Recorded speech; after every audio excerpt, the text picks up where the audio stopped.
Oh. I love this new theme so much.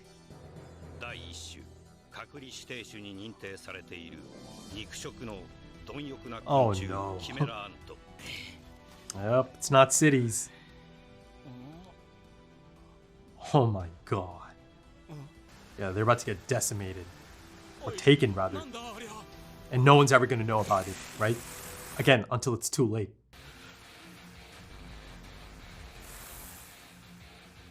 Oh. Maybe this is... Oh, never mind.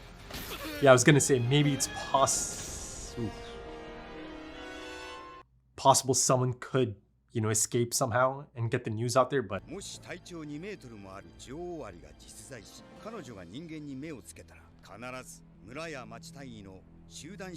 There should be. Ah, so if that news kind of gets out, then things get interesting. Yeah, they're name dropping a lot of it. Whoa. Yeah, a lot of name drops.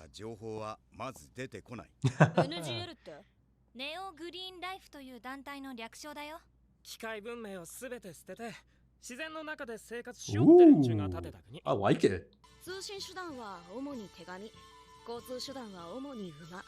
Ah. Okay.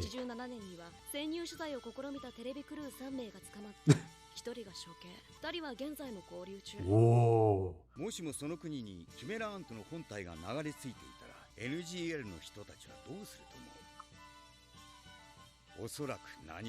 Right?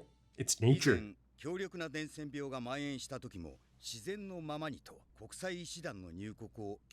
Ooh, yeah, here, a lot of issues here.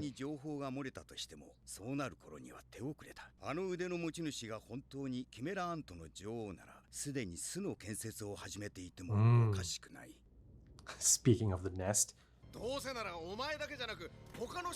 Ha. Clever, clever.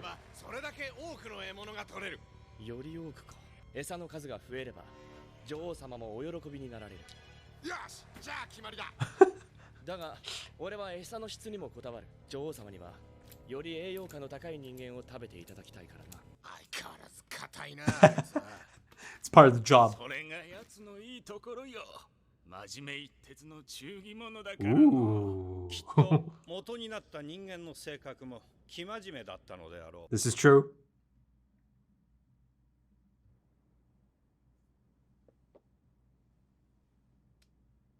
Yeah. Yeah.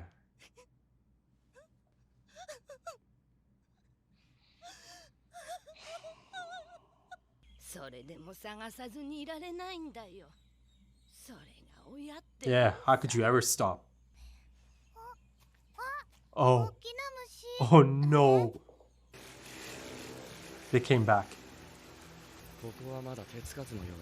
Ah, he came back home. Interesting. Oh my god. Okay. I actually spoke of this possibility, I believe. Oh my god.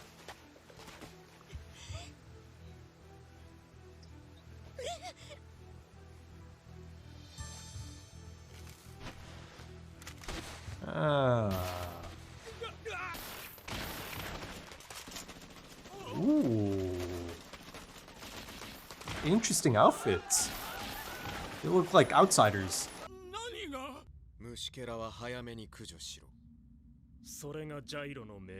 Gyro. Ooh.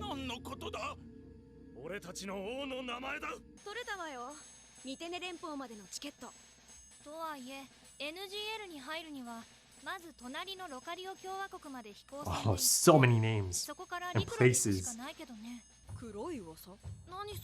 Do tell.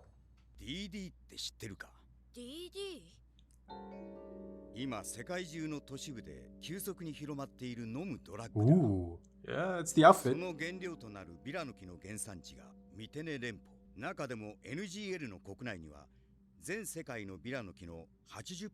Huh. More new music.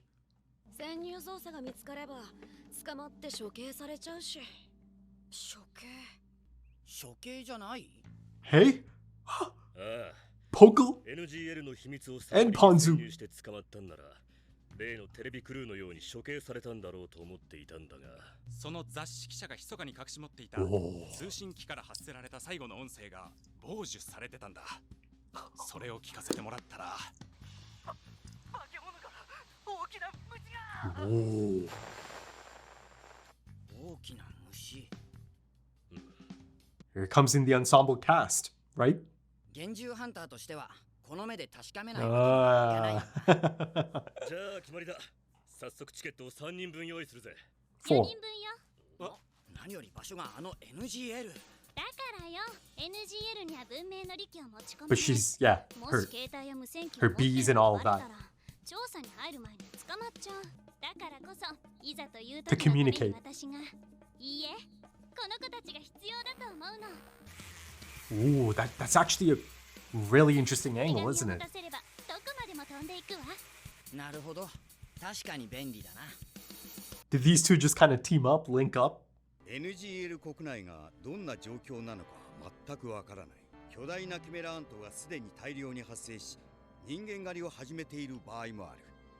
万が一そうした場面に遭遇した時には、俺は彼らを助けることを優先し、お前たちまで手が回らないかもしれない。 They'll be fine 自分の身は自分で守る。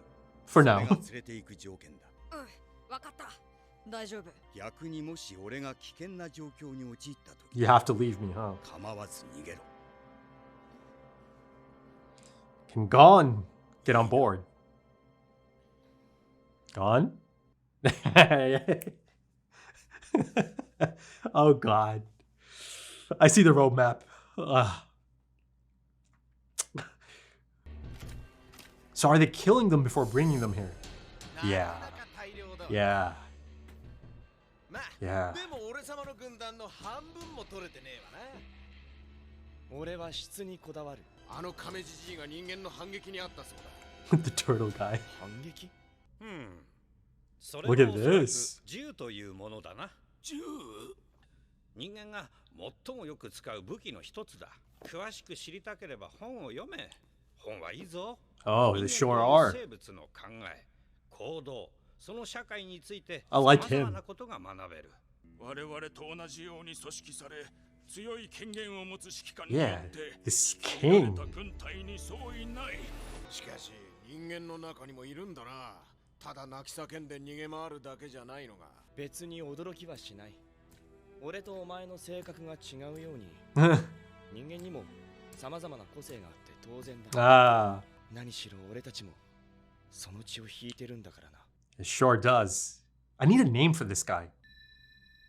Ooh. Ooh. Interesting designs. 女王様も私たちみたく話せたらいいのにね。 Ah. Ooh. これより私は王を産む準備に専念する。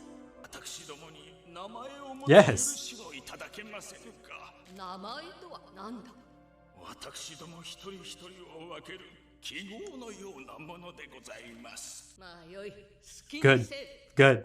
ありがたき幸せ。 Individuality.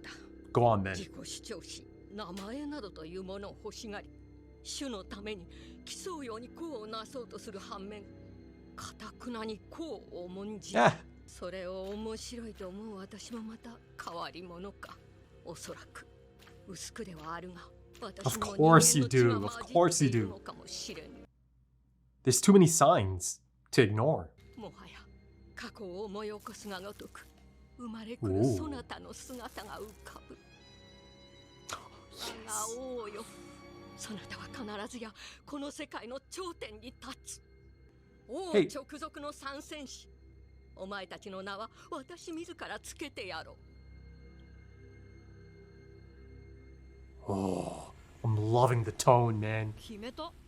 何を？出発前にカイトに言われたじゃん。俺が危険になったら構 Oh わ God. ず逃げろって。 Gone. ああ、なんか有無を言わせぬ感じだったよな。 There's an order.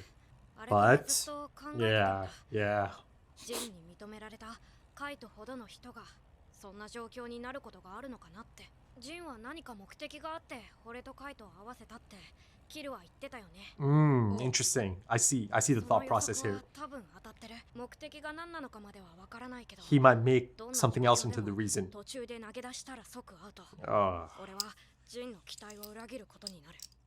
もちろん俺自身も俺を許さ Ah. ない。だから逃げない。そう決めたんだ。 Not a shocker, but it's a slippery slope. 真剣な顔して言うからもっと深いこと言うのかと思った。 Yeah, Killua on you. 結局いつものゴンじゃん。これでも悩んだんだよ。 But this time it could be different, boys. いくら考えたってゴンはゴン。誰かを見捨てて逃げろと言われたってできるわけねえよな。だったらキラーはどうなのさ。俺は現場主義だからその場で考える。Assess the situation, right? 時と場合による。なの、その時になってみなきゃわかんねえよ。だから家庭の話には答えられねえ。現場主義は現場で考えるの。一行を乗せた飛行船は一路 That was good. Really good. Beautiful. そこで彼らを待ち受ける過酷な運命をまだ誰も知らなかった。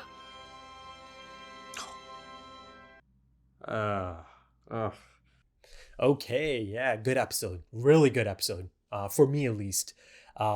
Because, you know, even if I enjoyed it quite a bit, I can see certain elements of this episode that might not be for everyone. Or, you know, some people might actually find it a little bit boring, right? The focus of the episode, perhaps. You know, because again, you know, there's a lot of information, a lot of info dump, a lot of exposition. And as expected, the geopolitical angle is in full flow at this point, right? Full flow. A lot of name drops, location drops specifically. And yeah, you know, the scale at this point, really early on, already feels immense, right? The whole idea of this actually potentially being like a global scale thing, that felt like a really, I don't know, clear-cut setup really early on, right? I mean, 3 episodes in now, but you know, really early on, right from the beginning stages, yeah, you could just see, you know, this has the potential for that. And you know, I'm not going to get too ahead of myself here, but, you know, I must admit, I am thinking about, especially after this episode, especially after seeing some of these Chimera ants, right? Seeing our, you know, leader ant being surrounded by a lot of new personalities. And also on that front, you know, there's a lot of representation for the animal kingdom, right? I saw a lot of really unique Chimera ants. I mean, so much so that, I mean, so unique that, you know, they actually don't even feel like ants anymore. At this point, I've seen turtle ants, I've seen crocodile ants, right? I believe there's even a cheetah-looking ant, right? Cheetah or some other type of big cat. All kinds of ants in play at this point. And the thing is, all of these new Chimera ants and squad leaders and all of that, and the castle that's being built, right? Or has been built at this point, it happened over the span of days, right? Because you know, you go back to that scene of some of the other ladies in that town, you know, speaking of the disappearance of those children, Kurt and Reina, right? And I think they speculated that it's only been a few days, but that's kind of insane, isn't it? Right? That over the span of a few days, this has kind of taken place. But in terms of the focus of this episode, or a large focus of this episode, it's the Chimera ants, isn't it? And the thing is, I really enjoyed it. I almost immediately took to many of these ants, these characters, right? You know, be it the turtle ant, be it the penguin ant, and then of course the leader ant, right? Kurt. And I'm calling him Kurt because that's the name I have, right? And also, you know, it makes sense to call him Kurt because, you know, it's been confirmed at this point that indeed there is residual memories, or there is something there, you know. It's not as distinct as this Chimera ant almost immediately clocking, oh, that was my past life, right? And, you know, things just becoming unlocked in its mind or anything. But, you know, there's enough there, again, residual, that, you know, he felt that this lady that's looking up at me right now, this lady that is protecting that young child, and that situation is also really quite familiar to this ant, right? It's in his nature, that protective, loyal, and earnest nature. It kind of, you know, follows on through Kurt. But yeah, you know, the immediate reaction is really quite telling, isn't it? But even then, you know, I couldn't say for sure that he 100% remembers that this is his mom. But he doesn't know that for sure, right? But he knows there's something there, right? Later on in the episode, and this is the reason I said it's pretty much confirmed that, okay, there's residual memories that kind of leak through, that carry on, that get reincarnated and all of that, reborn. He's thinking about it, right? He's having a bit of a difficult time, or not a difficult time, an interesting time in his growth. And I'm speaking of the leader ant that came from Kurt. But also, how about the sister Reina? I'm pretty sure it didn't show any ant, that's meant to be an ant that's from Reina, or that has Reina's genes within them. They've really focused on this leader ant, right? Though, of course, there's many leaders at this point and many squads. But, up until the ending of the last episode, he was the main leader. And then, just like that, you see the rapid growth. There's multiple squads at this point and multiple leaders, and I've seen many of them. Again, a lot of representation. Though I must admit, seeing them in clothing, really specific clothing, is a little bit jarring. It's a little bit strange, actually, because there's no chance they're born like that, So they actually go out there and get clothing, I suppose, maybe in the process of hunting down these humans, they take the clothing. But the thing is, this area is really quite secluded, right? They're not dressed in that manner, but some of the clothing that you see on display in this episode on the ants, Chimera ants specifically, it's really, I don't know, it's really out there, isn't it? To be honest, it is one part of it that kind of sticks out like a sore thumb, the clothing that's on display. But also, there's Chimera ants out here that have breasts, so you're not going to have them just walking around naked. So, ultimately, it's not that big of a deal. It's just a case of, this is just how it is. Just kind of accept it and move on. But, the thing is, there's no chance I'm the only one that's noticed this. No chance. You see that even in some of the designs, some of these Chimera ants are, drawn in quite an attractive manner. And of course, that didn't happen by accident, right? It's a choice. Right? It's deliberate. It's by design to, again, draw them in that manner. But yeah, I've got to say, I really enjoyed the focus on the ants. And, a long chunk of this episode, a long stretch of this episode is dedicated to them, right? Yes, I get a bit of Kite and that crew, right? Gon and Killua and all of that. I mean, the ending is really a bit of a standout, isn't it? I mean, there's certainly some elements of that ending I really like, and then there's some elements that I'm not a fan of, and I'll get into it. But the focus on the ants, I was more than happy to spend a lot of time just with a lot of these ants. Maybe not the hunting down bit, hunting down the humans and all of that, but the actual, moments, character moments that are happening inside of that castle, the conversations that are taking place, the knowledge that is being shared. I really enjoyed that scene of the penguin ant and the turtle ant. That right there is one of my favorites of the episode, right? And I'm really excited about those types of moments, right? Right now, I think, honestly, at this point, I think the growth of these ants, especially after seeing them in this episode, this collection of ants, a collection of personalities, right? This right here is one of the more, fascinating elements of this arc at this point, to actually get to experience their growth, right? And how things play out for them.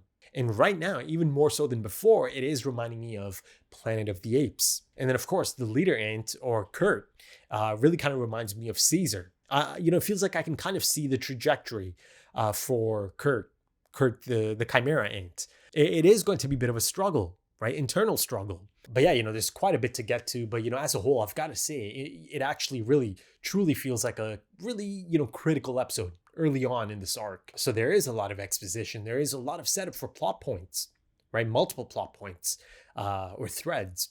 And then, of course, because of that, there's a lot of moving pieces. And at this point, beginning to set up the political and geographical landscape as well, right? But yeah, let's kind of focus on the ending because there's a lot to dissect here, be it Gon's declaration that indeed, he's not going to run. Again, not a shocker for anyone, including Killua, right? So the thing is, even though Killua knows, or he knew that, okay, of course, Gon's not going to abandon anyone, that essentially decides for him as well, right? Because of course, if Gon stays, Killua stays. It's as simple as that. That's just how it is. right? Killua's not going to decide all of a sudden to actually leave Gon, right? If Gon is deciding to stay. I know he tells Gon that, yeah, I'm more about, assessing the situation and all of that, depends on the situation at the moment. I'm more of a spontaneous person or individual, he tells him. But of course, us the audience knows that no, he's not going to leave Gon. But then also, there's that potential I was speaking of. Killua being tethered to Gon, right? And then kind of being a part of something Gon has decided to, make himself a part of, right? So yeah, it's interesting. It's a lot of interesting setup, especially because, again, this feels like by far the most dangerous situation yet for our boys, Gon and Killua, right? The thing is, the most experienced out of all of them, and for that reason, I do refer to this whole squad as Kite's squad or crew, including Gon and Killua. They're a part of his crew right now, right? They've joined him, and of course, he laid it down before they took off. Before departure from the airport, he had to make sure to lay it out once again before they actually get on the airship, that they're about to fly into something that could be really quite unpredictable, right? And, for all they know, these ants are probably already on the rampage, right? See, the thing is, Kite, he's always really serious, right? Because he understands. He has the most understanding for the potential of this situation, right? He knows it can be madness out there. And to me, it actually really feels like that, from Kite's perspective, it's kind of about confirming his theory at this point, rather than, trying to find out how things are playing out. It feels like, again, this is just my take at the time, or at this moment, is that Kite actually feels like, okay, yeah, it's probably at that stage now. I just kind of have to, see it for myself now. And then, again, assess the situation and then see how you can maybe contain it, or how you can address it. But the thing is, of course, this is just the beginning stages, right? You have to think about the larger scale. Yeah, it's going to get larger. It is, and it is going to require others, right? Yes, I do get the return of Pokol and Ponzu in this one. These are named characters that are a part of the ensemble cast, and yeah, now they're beginning to trickle in. They're about to come in. Right. And the thing really, it's kind of exciting, but also, there's a lot of concerning angles to this as well. But there's different hunter parties at play here, right? Because Pokol is a pro hunter, right? Ponzu might not be, but Pokol is. But, Ponzu is going to be really quite useful out there. But the thing is, as exciting as it is to see them again, to have them be a part of this arc, to have them actually travel there and maybe even potentially come across Gon and Killua once again, the issue is it's just as frightening because listen, there is going to be death. There's, great potential for a major death. So at this point, I was already kind of thinking about one of the, the big names. That's a major death in my opinion, at least. So the fact that you have Pokol and Ponzu coming in, I'd say they're probably mid-tier or supporting cast ensemble members or ensemble cast members. If I'm expecting something major, then having these two come in, yeah, it's concerning because, you could easily just kill them off, right? And have it be a shocking death. And it would be, I think, seeing them potentially die out there. And I do think that's a high possibility. There's major death flags at play here, but it truly feels like, they might not even be the most major potential death on the horizon. But it's interesting death flags in this really unique case because you have the Chimera ants, and then at that point, Nen becomes part of the equation, right? Consuming these specific humans or humans that are, again, capable of Nen or capable of harnessing that Nen and, really kind of using that Nen. A little bit earlier, I mentioned, the residual memories and all of that, right? Then now it's actually kind of being confirmed that indeed that is a thing here. Right? It's actually more than just residual memories. Some of these Chimera ants are shaped by, the human that was consumed, be it their disposition, be it their rapidly evolving personalities. There's actually another residual concept in this anime that's been established at this point, right? Finks confirmed it, right? I kind of posed a question at some point before that arc or before that confirmation, the idea of Nen kind of, living on residual men and all of that. Finks confirms that idea, that concept at the end or in the conclusion of the York New City arc. He confirms it to Gon and Killua, right? So, now that might be coming into play as well at some point. So now you do have characters like Poco that are heading there, right? That do possess Nen. But there's also this potential of not only someone potentially dying, big named character actually dying. There's that idea of them kind of coming through the Chimera ant that's kind of born out of them. And to me, it actually feels like a natural progression of this story arc. And just, I don't know, it almost feels inevitable, doesn't it? I kind of discussed the possibility of this, having to face a Chimera ant that might have, not the remains, again, the residuals of someone you care for, someone you knew, right? And then, of course, the possibility of inaction and the consequences of that, right? Or you not being able to take action because of them being someone that you used to know. So I feel like that type of confrontation is inevitable at some point in this arc, right? But again, the key component of that is who exactly might be on the other end of that. Who might be that ant figure, that reborn Chimera ant that might possess, again, the residuals of a loved one or someone that is considered a friend, right? Again, I kind of alluded to maybe someone from Kite's crew, the research crew, not, Gon and Killua. Maybe one of them might be taken. Multiples could be taken. And they made it really clear these are not fighters. Kite told them. He reiterates that, okay, my priority here is them. I have to protect them if shit hits the fan, if things go south. And listen, yes, shit is going to hit the fan. Things are going to go south. That, again, that is something that is just inevitable. And see, that's one of the reasons I had a bit of an issue here with our narrator right at the end there. Right at the end. And the thing is, I liked the narrator being a part of this episode throughout the episode. And of course, in this really unique case, it makes a lot of sense for the narrator to exposit a lot of this information for us, right? The nature of the ants and, the opening stages of this episode are all about him describing, how exactly they've, moved on since the ending of the last episode, right? How things have grown rapidly, right? And how the queen ant is now safe, within the confines of this castle that's being built or has been built again. And of course, our principal cast cannot seem to get any information about, potential missing people or, a big chunk of missing people. Again, as the narrator confirmed, there should be entire villages just missing people, right? But again, it happens to be in the one place they happen to be, or they landed, or the queen landed in the one place that information just does not come out of.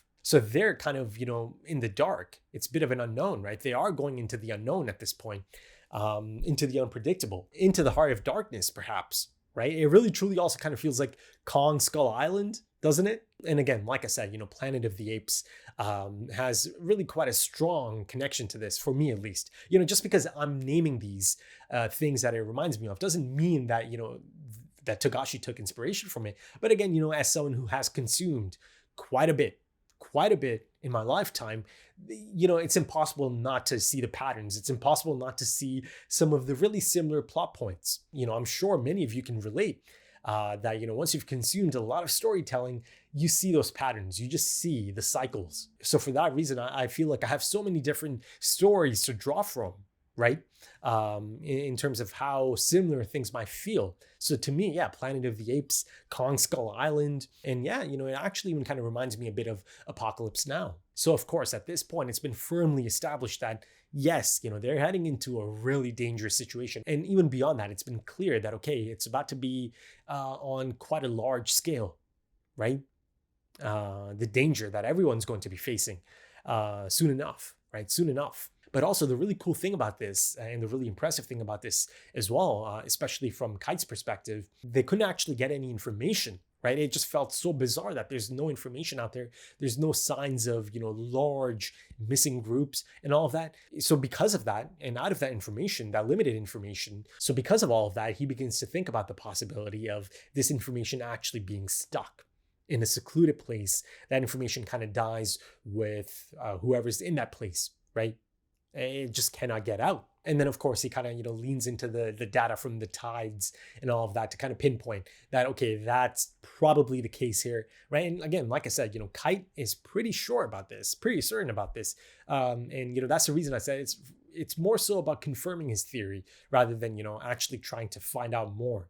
Kite, again, super serious about it all. He's not messing around. There's no smiling or anything. So yeah, earlier on, the narrator's inclusion is quite functional and really quite effective. It makes a lot of sense. But that being said, there is a moment right at the end of the episode that I just did not like.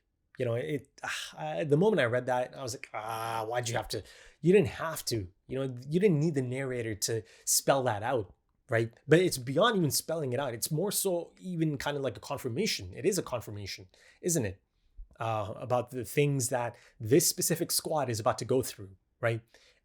Because like I said, the sense of danger, the sense of immense danger has been established really quite effectively.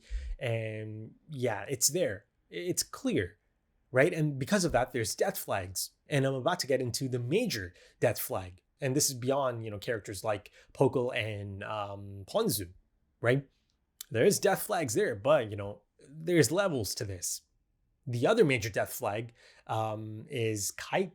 But again, it's a really unique case of a death flag because, if Kite is to die, right? If that actually comes to be, there's a strong possibility it might be because Kite might actually be consumed, right? If they actually do end up getting caught. And listen, the thing is, the one thing I'm really expecting out of this is that, they are going to be in really, really tricky situations, sticky situations, right? Just desperate situations. They might actually find themselves in a situation that they simply do not know how to get out of. Like they might be just completely bamboozled, right? That's a strong possibility. So going back to my point about, there being the potential for major death in this arc, yeah, the first contender that's kind of in the lead at this point is Kite. And the fact that he is introduced just a few episodes ago, at least in 2011, Hunter x Hunter, and then you immediately get background information. You get the attachment to Jing. And again, this is someone that's been really quite close to Jing, right? Master and student relationship. And then because of that, now you've got this attachment, based on everything Gon's heard and based on the relationship, that Jing does have with someone like Kite, right? And then of course, their perception of how Jing kind of functions and this potentially being something that's all by design, them being brought together. Yeah, I think you could say that, perhaps there is a bit of attachment there now, right? So that was my thought process by the time I saw Kite standing there by himself, right? Looking into the distance. It's a beautiful shot as well. Him to the left side of the frame, almost kind of like he's secluded, almost like he's the only one who truly kind of understands, the path that they're on now, or maybe the path he's on now. See, that would have been perfect. That would have been perfect as the ending for the episode, right? But unfortunately, again, this is my opinion. This is just my take on it. My preference. I did not like the narrator coming back in and giving us that line of dialogue. Again, it's essentially a confirmation. It's a spoiler. It almost feels like a spoiler. Speculating about any major character death is one thing, no matter how strongly you might feel about it, or how confident you might feel about it. But then to have the narrator say that, nah, it's not. I didn't like it. I just didn't like it. And this is not something that's happened for the first time. There's been a few occasions now that I did not like the inclusion of the narrator right at the conclusion of an episode. Yeah, as a whole, I'd say there's certainly a place for the narrator in this anime, right? The inclusion of the narrator. Again, sometimes it can be crucial, but then there's also this. Sometimes it's just not needed. Okay, so that's that. Let's kind of focus on the rest of the airship. And the airship itself is a bit of a constant, isn't it? In this anime at this point. I feel like, I've kind of joined both Gon and Killua at different stages of their friendship, of their growth, right? You can kind of almost pinpoint each time you kind of go back to them, or even sometimes being by themselves. At one point, it is Gon, Kurapika, and Leorio, right? Heading off to, to see Killua, to rescue Killua, that arc, right? But then, of course, earlier on in the Hunter exam, I see Gon and Killua. I mean, hell, you could actually even say that their friendship is kind of forged on that airship, right? earlier on. Not only that, a lot of these airship scenes have been really quite fantastic, right? Of course, one of the standouts is Kurapika and Gon, right? This is kind of like post, Gon having that situation in that forest, right? Him coming across Hisoka and kind of getting a bit of a reality check, right? And then, of course, Kurapika really kind of helped him out there, right? He was there for Gon at that moment. Gon needed someone like that in that moment. So that's one of the standout scenes. I remember I actually used that as a thumbnail for that episode. And then, of course, you've got a lot of development there as well in the airship, right? A lot of conversations have taken place in that airship. Even now, a really quite a significant one, right? It could be a conversation that I might come back to down the line, right? Deep into this arc. I must admit, one of the things that's been constantly kind of swimming through my mind is the look of this arc, the nature of this arc, really deep into it, 10 to 15 episodes in. And then, of course, beyond that, I'm always kind of thinking about the potential end game, right? How exactly could there be a conclusion to this, right? Because now things are, again, developing so rapidly, and you're seeing the nature of these ants. It's not about to be a simple case of, okay, let's exterminate these ants. No. It's much more nuanced than that. It's much more complicated than that at this point, given, again, the nature of some of these ants. But, the thing I kind of keep thinking about is that, by that time, close to the end game of this arc, or that phase of this arc, the concluding phase of this arc, maybe even earlier than that, there's going to be a lot of desperation. There is. I just feel like there is. These ants have been set up to be something quite formidable. Perhaps the most formidable challenge and issue that, these people are going to face or have faced in a long time. So you have to think about, the potential actions that could be taken or might be required from a certain perspective, right? It's all a matter of perspective. By the end of this episode, I think it's really quite clear for everyone that this is going to be really quite nuanced. It's not about to be as simple as, oh, it's us against them, right? Us being just in this specific case, the name characters or the principal cast or humanity or, the people of this area of the world. Because again, it feels like it is going to be a bit more complicated than that. There's already strong signs of that. Hell, even from within the Chimera ant camp, you are going to get moments. I think I certainly feel this is going to be something that is going to be a part of this arc. At some point, you're going to get ants that might not really be all about this life anymore, right? The queens noticed this sense of self, this individuality that is developing at a rapid pace, right? Because of, again, the blood that runs through them. And to me, that potential internal conflict and, that dealing with that sense of morality, that is one of the most intriguing plot points. And again, at this point, the major case study appears to be Kurt, right? Like I said earlier, I feel like he's going to have some, testing times ahead, some, tricky and difficult times ahead, perhaps. Because listen, even though there's a lot of likable, personable Chimera ants that I've seen that I immediately took to, again, the turtle ant, the penguin ant, these are like old timers, old heads. You could just tell the types of humans that are essentially consumed, right? That kind of, resulted in these types of ants, this type of disposition. And then you've got, again, Kurt. And then, of course, you've got a collection of a few others that are a bit more out there, right? But even so, they're not downright nasty. Not just yet. Because listen, it's early days. It's early days. I can see the opposite end of the scale as well, right? It's going to be a spectrum because there's going to be ants that are going to be vicious, right? Brutal and ruthless. And that's one of the reasons, I keep bringing up Planet of the Apes. There's both ends of that. In that as well, isn't there? You've got Caesar. Yes, he had his own problems with humans, but he also understood a lot of the other things at play. But then you've got the extreme end of that, right? The ruthless end of that. So yeah, at some point I am expecting to see some Chimera ants that are going to just be downright nasty. But yeah, the whole setup for the Chimera ants is really quite exciting to me, really quite intriguing. This idea of juxtaposing hive mentality with individuality, right? Personalities, ambition, maybe even radical ideas might be at play, But let's focus a bit on this NGL region, right? The Neo-Green Life region. It is essentially populated by people that make the lifestyle choice of, letting nature run its course. And it was founded by people who wanted to be in nature, right? Away from all the machines. I mean, almost immediately, that was an interesting hook, right? But also almost immediately, I was thinking of that as well. And then it kind of plays out, right? Kite actually asked the question, right?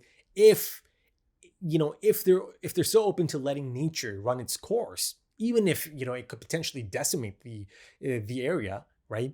How exactly are they going to deal with something like Chimera ants? In their eyes, it's just nature, right?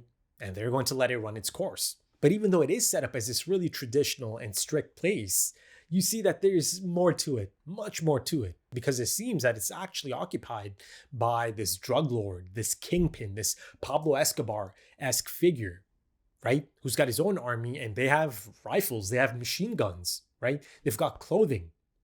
That clothing it's a stark contrast, and that's by design, to have a bunch of them show up in those outfits in comparison to the villagers. So yeah, it's not all as clear-cut as it might seem at first, or described at first, because there's this drug lord king figure, Gyro, I believe, right? So yeah, it's perhaps a bit of commentary on, that notion of, these higher ups, people in positions of power, kind of doing things and enjoying things in a totally different capacity in comparison to the ideas that the nation, the country, or a region might be kind of putting out there, right?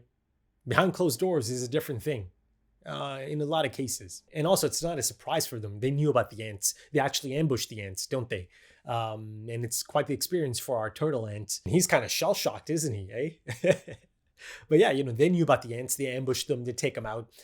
Again, orders of Gyro. So yeah, yet another really interesting plot point at play here. And then, of course, just the existence of this Gyro, this king figure, and this crew, his people, right? His army, his drug army. You simply have to look at the other angle. He wants to keep it like this. That information doesn't get out, right? It's to his advantage.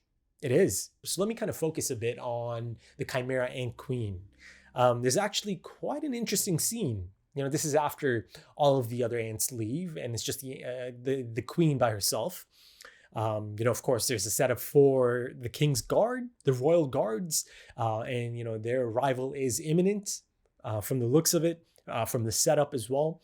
And then, perhaps the King's arrival is also imminent, but perhaps not as imminent as the Royal Guards, of course. So, of course, I'm really quite excited to see these guards. But there is an interesting line of dialogue that I do kind of want to have a look at. Now, again, there is a possibility I might just be overthinking it. I might be kind of digging into it too much. This is the line of dialogue that caught my attention. My king, you shall stand atop of this world, right? So the bit that kind of stands out to me there is her saying this world rather than just the world. To me, that kind of stuck out. And yes, I am prone to overthinking sometimes, but it did stand out to me, right? The phrasing of that stuck out to me. So yeah, let's put a pin in that and let's see if anything comes of it, or if it's just a bit of overthinking on my end. But yeah, to sign off, let me kind of go back to some of the points I was making a little bit earlier and kind of finish those off. One of them was about potential endgame ideas, right? Looking at that. Could there possibly even be this monumental choice that has to be made, right? To actually just target the NGL as a whole, or maybe even beyond the NGL, just that whole area as a whole. And a thing I'm really quite excited about is them actually getting names, right? They were granted permission by the Queen to do so. So I'm going to have names hopefully soon. There's importance in names, right? Especially in this really unique case, because they have a chance to name themselves, right? Maybe, some of them might not care. They'll just take any name, any code name. But, there's also that angle that you get to pick your own name. In a sense, it's a big part of your identity. And just at the most foundational level, these ants getting names, right? Individuality and all of that. It just feels like such a big step. It does. And honestly, I love that for them.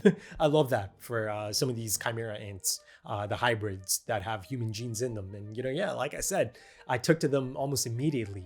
Again, just a few of them. So I'm sure I'm going to have a lot of interesting takes and reactions to some of the, situations, these Chimera ants find themselves in. And then, of course, some of the situations our principal cast find themselves in.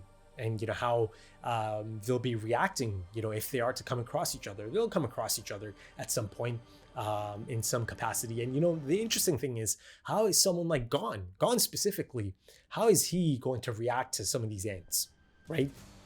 Hell, I could see a possibility of him actually liking some of them, or at least even one of them, right?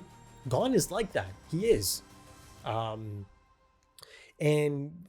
And again, there's always that angle of, that major death flag, Kite, right? He's at the top of the list at the moment, for me at least. And again, the really unique thing in this case is that, yeah, even if there is a potential death, there's that possibility of actually kind of being a part of the Chimera ant. And even just the thought of that hypothetical is really quite interesting, isn't it? The idea of Gon potentially having to face that situation or being in that situation. But yeah, I think I'll sign off at this point. If you enjoyed that, consider dropping a like, consider dropping some comments, give me your thoughts. If you are interested in early access or full opacity or even timer-based full length, consider checking out the Patreon page and potentially supporting the channel as well in the process. The links are in the description and the pinned comment, also links to social media if that's your thing. Right then, thank you so much for joining me, folks, and thank you for your time, because time is precious. It really is. And I do hope to see you again soon for the next one. Until then, take it easy.